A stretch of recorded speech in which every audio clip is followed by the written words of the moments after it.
सुधा की नई नई शादी हुई थी।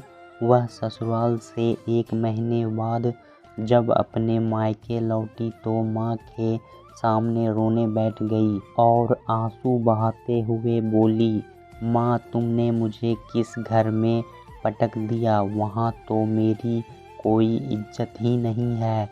सारा दिन नौकरानी की तरह रसोई घर में खड़ी रहती हूँ, किसी को भी दया नहीं आती मुझ पर। कभी सास ससुर की रोटी पकाओ तो कभी 2 छोटे देवर की रोटियां पकाओ।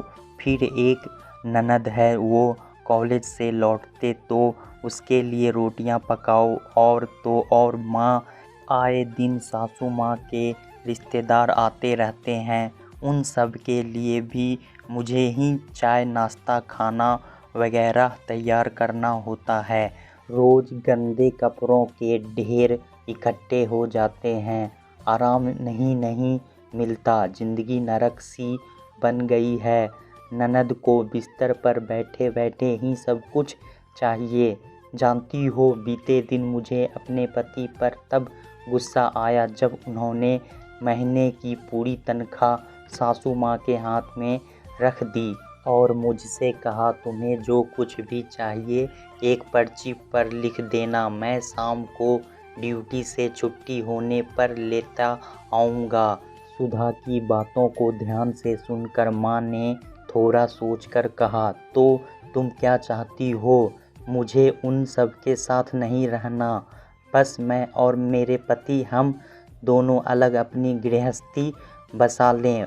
कुछ ऐसा उपाय बताओ माँ। बेटा, तुम्हारे पास 2 ही रास्ते हैं, एक तो तुम वहीं रहो और उन सब की सेवा करो, क्योंकि वह परिवार भी अब तुम्हारा ही है। और अगर तुम चाहती हो तो तुम अपने पति को किसी किराए के मकान में ले जा सकती हो, वहाँ तुम्हें किसी का खाना नहीं पकाना पड़ेगा, किसी के कपड़े नहीं धोने पड़ेंगे, पति की पूरी तनख्वाह भी हाथ में ही तुम्हें मिलेगी। लेकिन याद रखना, जब तुम्हारे कोई पुत्र होगा और जब वह बड़ा हो जाएगा, उसकी भी शादी होगी, घर में तुम्हारे जब बहू आएगी, उस वक्त तुम यही चाहोगी कि मेरा बेटा और मेरी बहू मेरे ही साथ रहे और मैं अपने नाती पोतों के साथ खेलूं।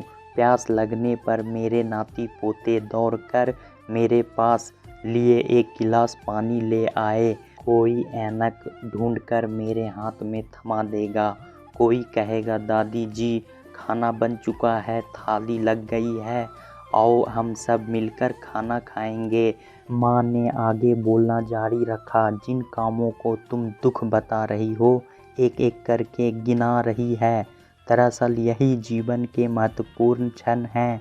एक सफल गृहिणी अपने हर एक कार्य को सरल बनाकर झट निपटा देती है, उसका रोना नहीं रोती। दुनिया में जो लोग सफल हुए हैं वो अपनी जिम्मेदारियों से भागते नहीं, बल्कि अपनी जिम्मेदारियों को बखूबी निभा लेते हैं। और बेटा, ये जो तुम जिन्हें दुख समझ रही हो ना, वो दरअसल तुम्हारी सासू माँ तुम्हें एक जिम्मेदार बनना सिखा रही, वो आने वाले समय के लिए और आने वाली अनेकों परेशानियों से निपटने के लिए लड़ना सिखा रही है। बरसों से हर सास अपनी बहू को अपनी जगह पर जिम्मेदार बनाने के लिए ऐसा करती आई है। कल तुम भी अपनी बहू को जिम्मेदार बनाने के लिए उसे मजबूत बनाओगी। बेटा, घर के बुजुर्ग कब तक हैं और कब तक नहीं, कोई नहीं जानता। वो अपनी आने वाली पीढ़ियों को मजबूत और रिश्ते निभाते हुए देखना चाहते हैं। कल तुम भी अपने बच्चों से यही आशाएं रखोगी। सुधा की आंख में आंसू थे। सुधा ने उसी वक्त अपना बैग उठाया और बोली, बस माँ, मैं समझ गई, आपकी बातों में अनमोल सीख है।